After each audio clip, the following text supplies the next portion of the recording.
আসসালামু আলাইকুম dear viewers, এটি হচ্ছে ঐতিহাসিক ধোলাইখালের হাটের অবস্থা।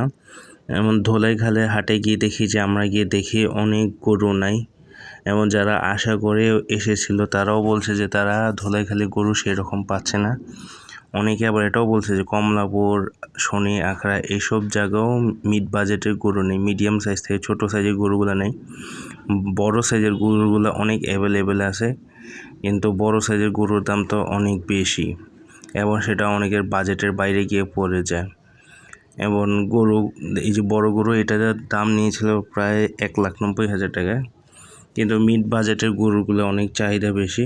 কিন্তু প্রতিবারের মতো এবারও মিড বাজেটের গরু খুবই কম দেখা গেছে বাজারে বড় গরু রয়ে গেছে, এবং কাস্টমার অনেক হতাশ যে তারা আসলেও মিড বাজেটের গরু পায়নি। অনেকে খালি বড় গরুই চতুর্পাশে দেখা যাচ্ছে, এবং ব্যাপারে এটাও গরুর দাম সে টাইমে ধরে রাখছে, এবং সে সুযোগ তারাও নিয়েছে। তারা 25 থেকে 30% গরুর দাম চড়িয়ে যাচ্ছে, এবং অনেকে দাম শুনে হাঁটাও দিচ্ছে। এবং এটা আসলে বাস্তব, কারণ বড় গরুর দাম যদি আপনি ছোট গরুর বা মিডিয়াম সাইজের গরুর উপরে দাম বেশি চান, তখন তো সেটা সাধ্যের বাইরে চলে যায়, যার ফলে অনেকে সেখান থেকে আস্তে আস্তে করে বের হয়ে যাচ্ছে। এবং গরুর দাম এবার অনেক বেশি চড়া ছিল, কারণ মাঠের মধ্যে গেলে বোঝা যায় যে গরুর দাম কম না বেশি।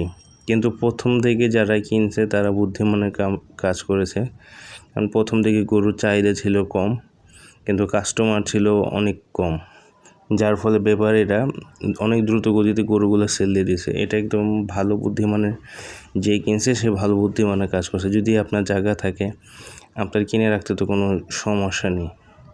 আপনার কাছে যদি পিছনে বা কোনোখানে যদি গরুর জায়গা থাকে বড় গরু কিনে রাখার, তাহলে কিনে রেখে দেওয়াটাই উত্তম। কারণ অনেকে চাঁদ রাতের দিন আশা করে, কিন্তু এবার চাঁদ রাতে ওই রকম গরু দেখা যায়নি। অনেক গরু চাঁদ রাতের আগের দিনই বিক্রি হয়ে গেছে।